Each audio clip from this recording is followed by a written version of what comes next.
बुलढाण्यात ईद उल फितरचा उत्साह. जुनागावच्या मोती मशिदीत हजारो मुस्लिम बांधवांनी अदा केली नमाज. बुलढाणा शहरासह जिल्ह्यात आज ईद उल फितरचा सण मोठ्या उत्साहात आणि आनंदी वातावरणात साजरा करण्यात आला. जुनागाव येथील ऐतिहासिक मोती मस्जिद परिसरात आज सकाळी हजारो मुस्लिम बांधवांनी एकत्र येत सामूहिक नमाज अदा केली. यावेळी केवळ धार्मिक विधीच पार पडले नाहीत, तर संपूर्ण जगात शांतता आणि अमन प्रस्थापित व्हावा असा मोलाचा संदेशही देण्यात आला.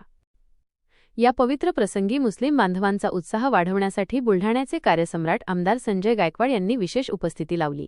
त्यांनी सर्व मुस्लिम बांधवांना गळाभेट घेत ईदच्या शुभेच्छा दिल्या. आमदारांसोबतच विविध राजकीय पक्षांचे दिग्गज नेते आणि पदाधिकारी मोठ्या संख्येने उपस्थित होते. सर्वांनीच या सणाच्या निमित्ताने सामाजिक सलोखा राखण्याचा निर्धार व्यक्त केला. नमाजानंतर मशिदीच्या बाहेर पडताना प्रत्येकाच्या चेहऱ्यावर आनंद ओसंडून वाहत होता.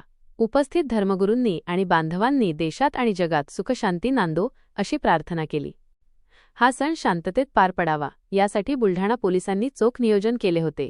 मोती मस्जिद परिसर आणि शहराच्या मुख्य भागात पोलिसांचा तगडा बंदोबस्त तैनात होता.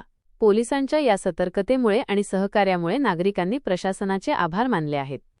एकूणच जुनागावच्या मोती मशिदीतील या सोहळ्याने बुलढाण्यातील बंधुभावाचे दर्शन संपूर्ण जिल्ह्याला घडवले आहे. शिरखुर्म्याचा गोडवा आणि आपुलकीच्या मिठीने आजचा दिवस संस्मरणीय ठरला. बुलढाणा माझा न्यूजसाठी प्रकाश जेवघाले, बुलढाणा.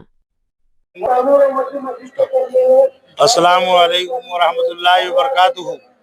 आज 21 मार्च 2026 को आज ईद उल फितर का दिन है।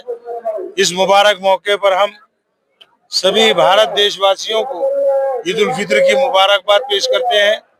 मैं बनाम हाफिज रहमत खान कुरैशी, इमाम व खतीब जामा मस्जिद बुलढाना।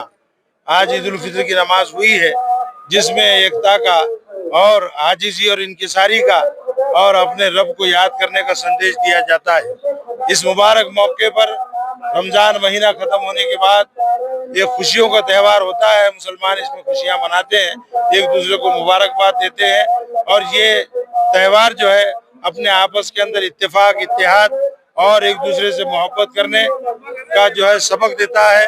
इसलिए ये त्यौहार मनाया जाता है।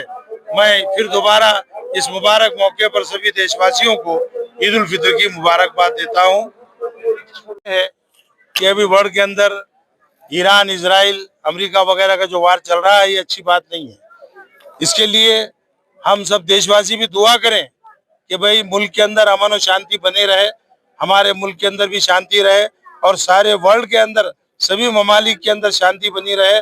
अल्लाह से हम इस वक्त में यही प्रार्थना करते हैं।